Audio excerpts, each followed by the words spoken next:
Vous allez dans un navigateur web et on va aller dans le moteur de recherche bing.com. Donc dans la barre de recherche ici, dans la barre d'URL, vous tapez bing.com. Donc c'est un peu l'équivalent de Google, mais de Microsoft. D'autres moteurs de recherche existent, vous les connaissez? Ah non, Firefox, Opera, tout ça, ce sont des navigateurs, ce ne sont pas des moteurs de recherche. Google, oui, mais quoi d'autre à part Google et Bing? Mais non, Chrome, c'est un navigateur, entre autres. Bon, Yandex, moteur de recherche russe. Yahoo, oui.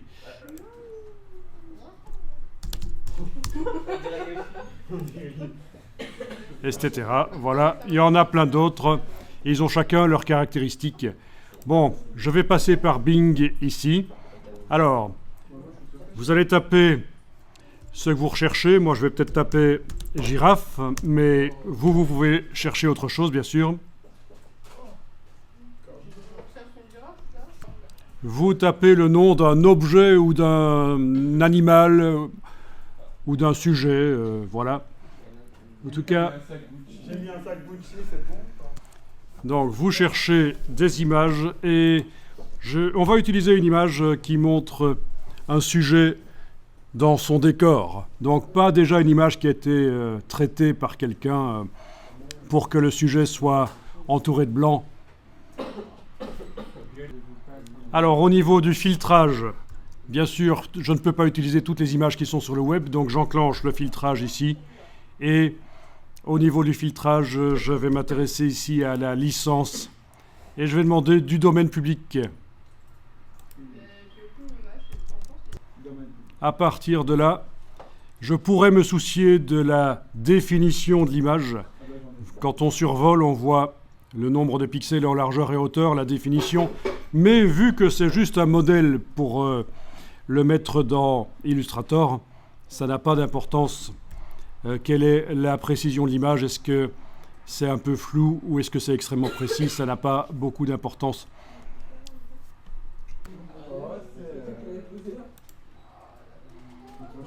Alors, je vais utiliser celle-là.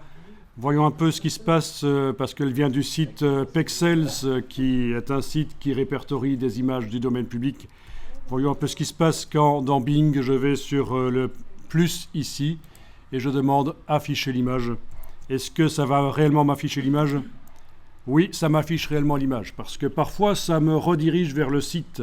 Si ça ne m'avait pas affiché l'image, j'aurais fait une copie d'écran.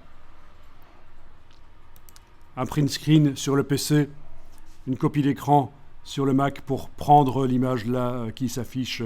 Mais évidemment, la vraie image avec tous ces pixels, c'est quand on demande donc dans le petit signe plus ici, afficher l'image.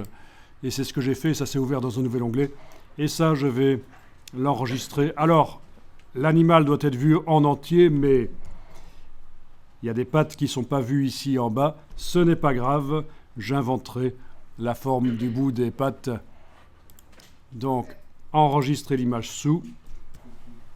Voilà le nom d'image, c'est une image JPEG. Si vous avez une image WebP, ça risque de vous poser des problèmes. Il vaut mieux faire une copie d'écran de l'image dans le navigateur dans ce cas-là. Si le format est WebP, parce que ça demande d'installer des logiciels supplémentaires pour que ce soit lisible par Adobe. Mais ici, pas de problème, c'est du JPEG. Ça peut être du GIF, ça peut être du PNG, ça passera aussi. Alors, ce qui m'intéresse, c'est de faire la silhouette de l'animal. Donc, il faudrait que, déjà quand vous voyez la photo, vous imaginez, tiens, si c'était l'animal noir, entièrement noir, sur un fond blanc, est-ce qu'on arriverait à reconnaître ce que c'est? C'est une astuce en publicité. Toutes les photos que vous voyez dans les publicités, vous pouvez regarder le sujet, les bras des gens, les jambes, c'est rarement devant leur buste, c'est souvent très détaché pour que, si c'était en noir sur fond blanc, on reconnaîtrait encore ce que c'est. Évidemment, la publicité vous montre des personnages qui ne sont pas en noir sur fond blanc, mais le fait que, s'ils étaient en noir sur fond blanc, on reconnaîtrait encore ce que c'est, ça augmente la lisibilité de la publicité. C'est important, c'est quelque chose d'assez habituel. Alors, vous allez dans Illustrator. Illustrator, ici, je vais me débarrasser de toutes les palettes de droite avec Shift-Tab. Voilà. Alors, qu'est-ce qu'on fait? Eh bien, testons un peu qu'est-ce qui se passe si on ouvre l'image dans Illustrator. Fichier, ouvrir. C'est une erreur, en fait, de faire comme ça. Mais vous allez comprendre pourquoi en le faisant. Si vous faites fichier, ouvrir, normalement, dans Illustrator, on ouvre des vecteurs. Et là, c'est des pixels, cette image. Ce n'est pas la matière première de Illustrator, les pixels. Je l'ouvre quand même.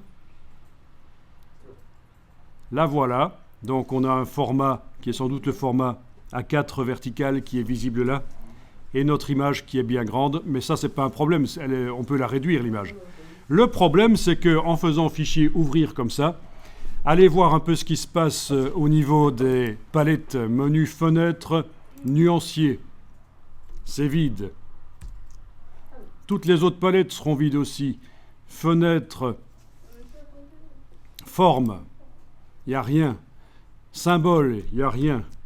En fait, toutes les palettes sont vides parce qu'on n'a pas démarré d'un document de départ Illustrator. Et donc, ce n'est pas la bonne méthode d'ouvrir une image pixel comme ça dans Illustrator en faisant fichier ouvrir. Donc on va fermer ce document Illustrator ici. Et on va, avant d'amener l'image, on va créer un document. Et donc toutes les palettes à ce moment-là seront bien remplies comme il faut. Donc vous faites fichier nouveau. Comme d'habitude, vous faites de l'impression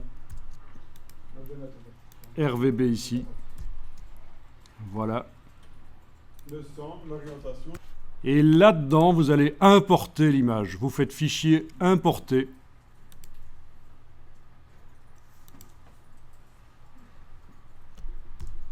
Donc, on navigue jusqu'à l'image, on la sélectionne. On a une option ici liée qui est super importante. Attention, ça veut dire que en cours de route, en cours de travail sur le document Illustrator, au fur et à mesure du travail sur le document, peut-être aujourd'hui, demain, après-demain, voilà. On imagine que vous travaillez sur le document. Il ne faut absolument pas que l'image disparaisse parce que c'est une ressource externe. C'est ce qu'on appelle un lien. C'est ça que ça veut dire. On importe. Donc l'image est dans le curseur. Si vous cliquez, l'image arrive avec ses dimensions en centimètres pré-réglées. Parce que dans le fichier de l'image, il y a la résolution et la dimension en centimètres qui sont pré-réglées. Et alors, par rapport à la page A4, vous voyez que dans mon cas, l'image est beaucoup trop grande. Je pourrais la réduire avec l'outil de transformation manuelle, mais je vais plutôt annuler ça et réimporter. Et il suffit tout simplement de faire un cliquer-glisser pour déterminer la dimension de l'image quand on l'importe. On appuie le bouton de la souris, on garde enfoncé, on bouge la souris et on a déterminé la dimension au moment où on l'importe. Alors, le problème que tu as,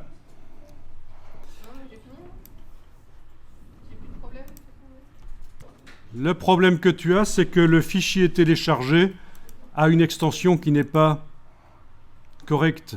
Tu as, je pense, après le point JPEG, tu as un point d'exclamation D. Et quand tu essayes d'importer, ça ne marche pas. Il faut renommer le fichier. C'est juste le site web qui a mis ça pour t'empêcher d'utiliser l'image que tu télécharges. Parce qu'ils veulent que tu passes par la procédure prévue par eux qui, bizarrement, va faire afficher des tas de publicités que tu vas regarder. Et c'est de là qu'ils tirent leur bénéfice. Hein. Quand vous avez des sites web qui vous mettent des images à votre disposition comme ça, d'où vient le bénéfice? C'est pas juste pour vos beaux yeux qui font ça, c'est pour afficher des publicités en fait. Donc voilà, il faut renommer le fichier d'une manière ou d'une autre, qu'on soit sur PC ou Mac, le renommage de fichier, vous devez maîtriser ça. Et là, vous arriverez à importer l'image normalement. Donc, on est en train de travailler sur le calque 1, c'est certain, puisque tout nouveau document arrive avec le calque 1. Vous allez dans la palette des calques, menu Fenêtre calque.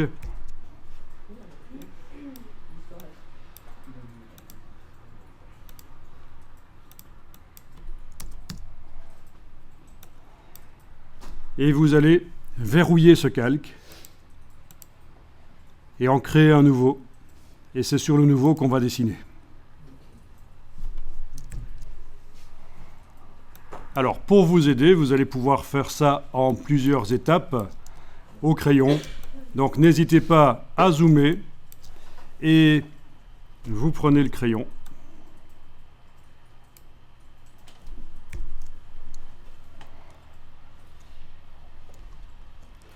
Après, je vous montrerai qu'on peut éventuellement s'aider aussi de Photoshop quand on veut faire ce genre de choses. Ça peut être une solution. Voilà, et alors vous n'hésitez pas, vous y allez au crayon, faire le tour.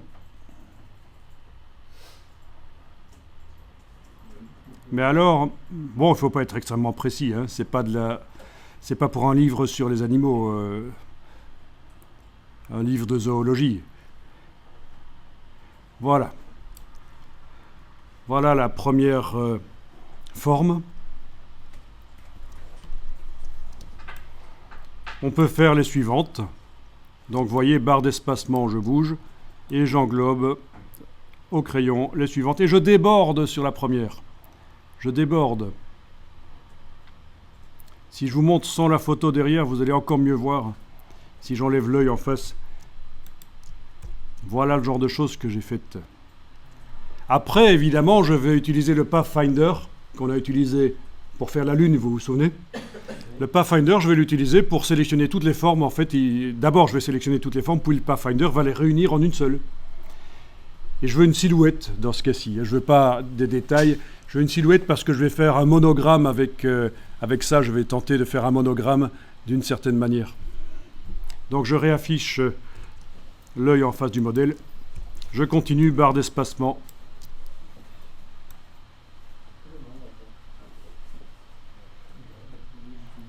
Donc c'est une question que vous aviez posée. Quand on fait un dessin au crayon, est-ce qu'on est obligé de tout faire? Ben non. Ah tiens, là, j'ai raté. Ça a modifié la précédente. Je vais démarrer de là. Donc j'ai fait un CTRL Z et je démarre d'un autre endroit. Alors on ne voit pas toujours extrêmement bien les choses parce que l'image est très présente. Une chose qui peut être faite, c'est ceci. Je déverrouille le calque de l'image, j'ouvre, je sélectionne l'image et je vais dans la palette transparence. Menu fenêtre, transparence. Et là, je vais pouvoir diminuer la transparence de l'image. Voilà. Comme ça, on voit beaucoup mieux ce qu'on fait. Dans Illustrator, il y a aussi ce qu'on appelle les calques modèles. C'est encore une autre manière de faire les choses. Ok, ici, je reverrouille le calque, je travaille sur ce calque-là.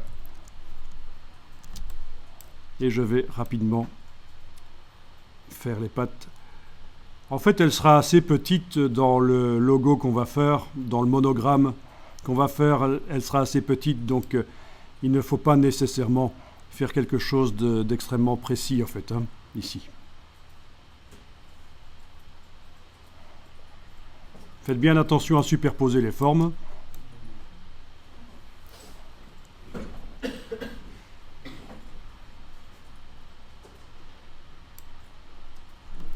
Ah, ça c'est plutôt ennuyeux.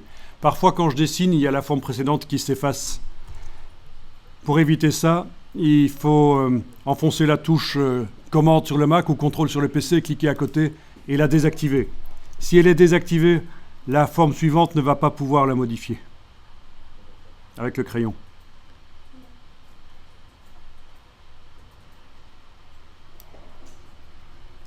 Voilà, touche commande, je clique à côté. Donc c'est touche contrôle du PC, cliquez à côté.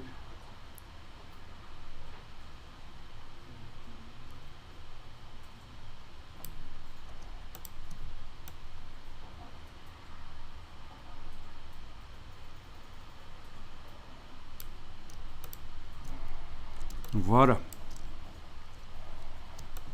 Déjà en soi, ça c'est marrant et c'est graphique. Ça pourrait être sympa de faire des illustrations avec ce genre de choses, je trouve. Tout est possible en graphisme. Et l'originalité, le fait que ce ne soit pas quelque chose d'habituel, ça peut être vraiment très intéressant. Ceci dit, je vais enregistrer le fichier ici. Je vais l'appeler monogramme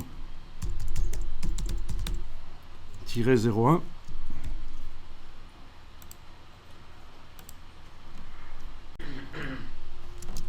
Bon, là, il serait possible de s'éloigner du sujet avec, comme ceci par exemple. Regardez, c'est quelque chose qu'on n'a pas encore vu. Je vais utiliser l'outil de rotation, mais d'une manière que vous n'avez pas encore vue. Par exemple, ici, je prends cet objet-là, avec la flèche noire. J'active l'outil de rotation. Et discrètement, quelque part là sur l'écran, il y a une croix qui est arrivée. C'est le centre de l'objet. Vous voyez ? Si on tenait cet objet-là en équilibre au bout d'un doigt, ce serait là. Mais en fait, je vais dire non. Je vais cliquer là. C'est ça qui va être le centre de rotation. Puis, je m'éloigne et je fais un cliquer-glisser. Vous voyez ce qui se passe ? Voilà, et chaque fois, il faut que j'aille recliquer sur le centre. Voilà encore une autre manière de modifier les choses. Je montre pour l'autre patte.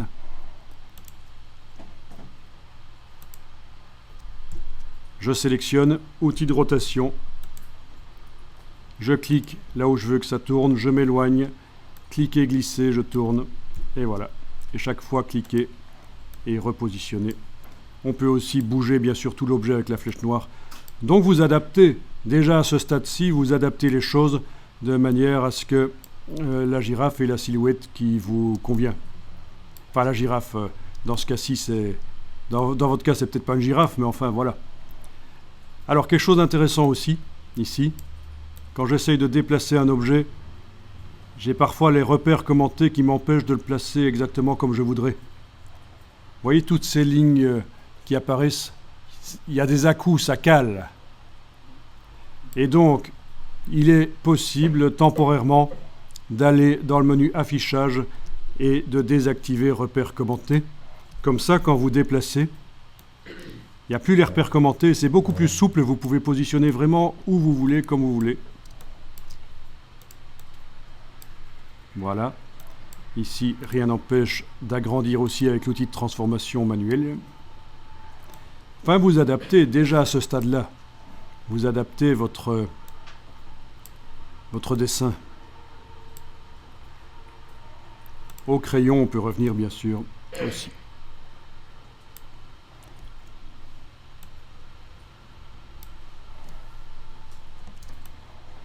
Voilà. Ah, et alors, il y avait la queue, dans mon cas, qui était par-dessus la silhouette. Donc, je vais peut-être bêtement au crayon en faire une petite ici. Voilà. Si ça peut aider. Voilà. Ok, j'enregistre à nouveau.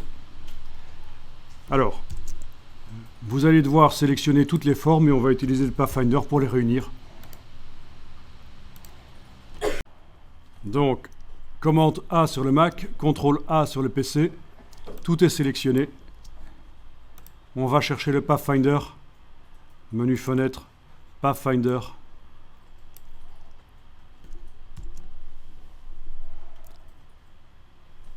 C'est un jeu de mots en fait, Pathfinder.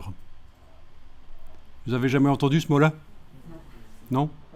Ceux qui font du scout ou des choses comme ça peuvent avoir vu ça, parce que ça veut dire éclaireur. Le Pathfinder, ben oui, c'est celui qui trouve le chemin, c'est celui qui va trouver les chemins avant que tout le groupe se déplace, quoi. Et en fait, c'est un jeu de mots parce que chemin, ça se dit path en anglais, mais un tracé, ça se dit aussi path. Donc c'est un jeu de mots là, et ils ont laissé ça. Alors, il suffit de cliquer sur Réunion, et ça va faire une seule forme avec tout ça. Voilà. Donc, chez certains, ça ne fonctionne pas parce que vous n'avez pas fait des formes fermées qui se superposent. Donc, si je réouvre le fichier précédent, vous voyez que ce sont des formes, enfin fermées, presque fermées. C'est vrai, parfois elles sont presque fermées, mais enfin, ce ne sont pas des traits. C'est pas comme si j'avais dessiné de cette manière-là.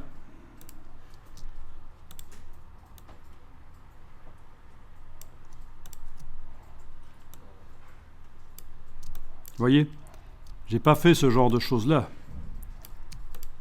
Ah non, là, avec le Pathfinder, ça marche pas, parce que c'est pas des formes, c'est pas des surfaces, c'est juste des traits. Donc ça, vous évitez.